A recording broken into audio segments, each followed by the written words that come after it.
Iniwan na ako ng dalawang yun, no?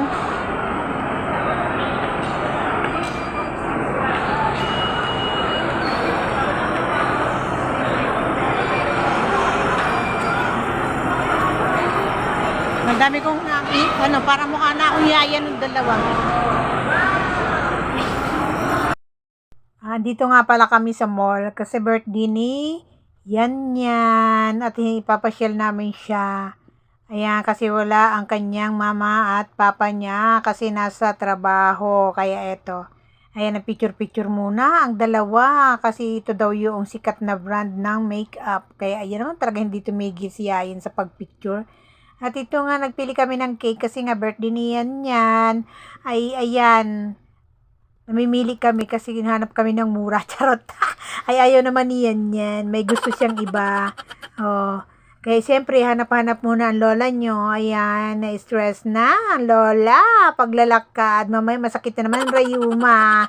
At ito, bago na kami hamanap ng iba, ito muna, gusto ni Yan dito muna sa Mickey Mouse. At ito nga, ayan pala ang gusto niya, ay yung pinakamaliit.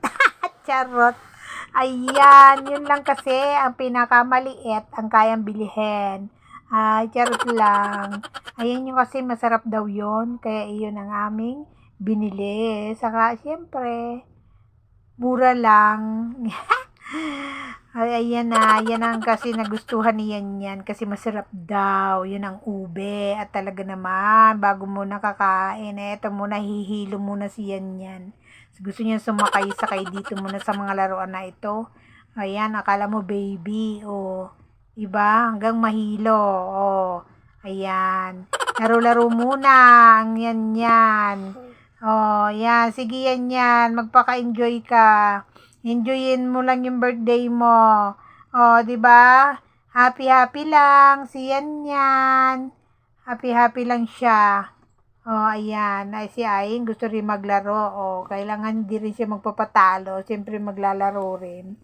Ayan, ano siya dyan, kukuha ng mga manika. Oh, napagod. Ayan, dyan naman sila ng tita niya. Lagi nakabingkit, napakalikot. Oh, enjoyin mo lang yan. Kasi birthday mo ngayon, ayan ang gusto daw niya si Krumi. Oh, ano si Krumi? Yan pala ang uso ngayon si Krumi.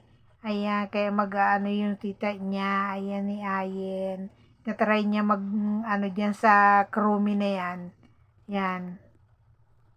Nako, ewan. Kahit siguro 1,000,000 na ka ng hulog, wala rin. Oo, di ba? Kahit alang milyon mo na yung hulog na barya mo dyan, hindi mo pa rin yan makukuha. Ayen. Oh, ibang bigat. Oh, muntik na. Ha! Muntik na makakuha si Ayen. Oh, 'di ba? Ito si Yan talaga namang ini-enjoy niya talaga maglakad ng maglakad. Ang sakit na ng tuhod ko kasusunod. Ay, ang gusto niya puntahan yung mga ano diyan. Oh, ayan, gusto daw niya sa malaking ano ba 'yan? Teddy bear ba 'yan? Oh, gusto niya diyan mag-post kasi ang laki-laki. Oh, 'di ba? Talagang paulit-ulit pa pabalik-balik pa Oh.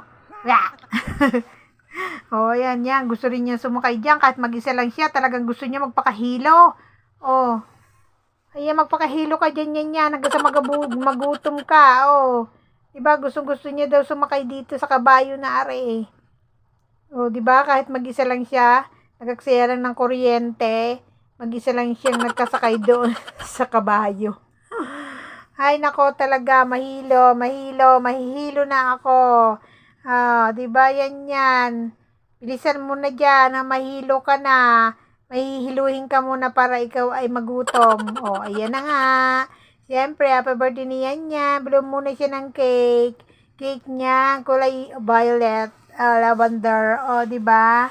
Oh, kanta muna. Happy birthday, Yan. Palakpakan. At ito nga pala, salamat pala doon sa nagbigay yung katabi naming si ma'am. Salamat po. Binigyan siya niya ng pera. Talaga napakabuti ng puso. Ay siguro nakulitan kay yan kasi ang dal. Salamat po, ma'am, sa binigay niyong pera. O, ayan, pagkakain, yan, kakain pa niyan. Ano ba yan? Icing, ano ba yan? Tawag yan, cotton balls.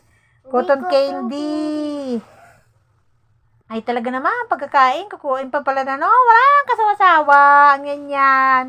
Walang kasawa-sawa sa kakakain ng candy. Ayan, pagtanda mo, mana ka na sa akin. Sira-sira na lahat ng ngipin. O, napagod. O, di ba? Napagod yung dalawa. Napagod sa kalalakad. Ako'y napagod din. Napagod din ang aking paa. Mamayang gabi, talaga naman, sasakit na ang rayuma ng lola. Nakakapagod. O, ayan. Talagang picture daw kami, pero video naman pala. O, ayan. Gusto raw niya dyan para siyang princess. O, di ba?